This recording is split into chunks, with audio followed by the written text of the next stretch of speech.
அரசாங்கம் முடிந்த வரையில் படிப்படியாக சாத்தி மதுவிலக்கு கொள்கையை அறிவிச்சுட்டு ஒரு டெட்லைன் வச்சு அந்த டெட்லைன் வரைக்கும் படிப்படியாக சாத்திக்கிட்டே கடைகளை மூடிக்கிட்டே வந்தா அந்த மது பழக்கம் குறையும்.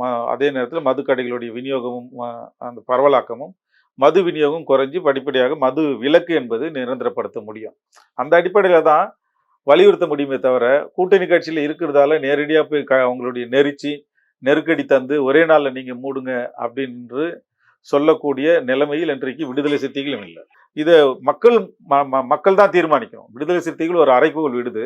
இந்த அறைகூவலை மக்கள் இடத்துல மக்கள் எழுச்சி வந்து மக்கள் குடிக்கு எதிரான மதுவுக்கும் போதைக்கும் எதிரான அந்த மக்களுடைய எழுச்சியை உருவாக்கணும்னு தான் தலைவர் அவர்கள் விரும்புகிறார். அதுக்கு தான் நேற்று பேசும்போது கூட டெல்லியில் நடந்த விவசாயிகள் போராட்டத்தை சொன்னார். ஒரு வருடத்திற்கு மேலே நடந்த அந்த போராட்டம் அசைக்கவே முடியாது என்று சொன்ன மோடியை வந்து அசைத்து அந்த வேளாண் சட்டங்களை எல்லாம் திரும்ப பெறக்கூடிய நிலை வந்ததுக்கு காரணம் மக்களுடைய எழுச்சி தான்.